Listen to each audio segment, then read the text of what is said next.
अब જોઈ રહ્યા છો spark today news. Shri Indulal Yagnik ટ્રસ્ટના અરવિંદભાઈ પંડ્યા તથા ટીમ સહાયના જયેશભાઈ મિસ્ત્રીના સંયુક્ત ઉપક્રમે કીર્તિ મંદિરની બહાર રામરોટી સેવાનું આયોજન કરવામાં આવ્યું છે, જેમાં દાળ ભાત શાક રોટલી, ફ્રૂટમાં કેળા સફરજન ફ્રૂટ જ્યુસનું ભોજન 225 જેટલા શ્રમજીવીઓ લોકોને વડોદરા મહાનગરપાલિકાના દંડકશ્રીના હસ્તે પીરસવામાં આવ્યું છે। સાથે જ કાઉન્સિલરો પણ ઉપસ્થિત રહ્યા છે। આ એક સેવાકીય પ્રવૃત્તિમાં તમામ જે ભિક્ષુકો છે તેઓ લાભ લઈ રહ્યા છે।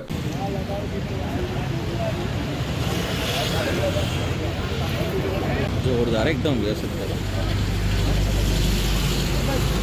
વડોદરા શહેરમાં વિવિધ જગ્યાએ પર એક સુંદર આયોજન ટ્રસ્ટના માધ્યમથી ચાલતું રહે છે।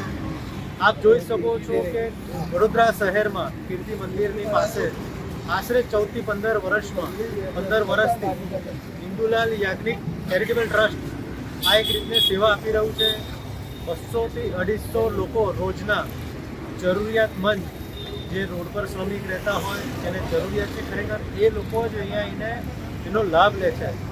એટલે આ જે ટ્રસ્ટ જે ચલાવે છે એમને હું તમારા માધ્યમથી શુભેચ્છા પાઠવું છું અને અભિનંદન બી કરું છું કે વડોદરા શહેરને આ રીતના અનેક કાર્ય તમારા માધ્યમથી થઈ રહ્યા છે। અમારા ઓબીસી મોરચાના જયેશ આ ટીમ સાથે જોડાયેલા છે, એ બી ઘણી સેવા આ રીતે કરતા રહે છે અને એમને બી હું અભિનંદન પાઠવું છું।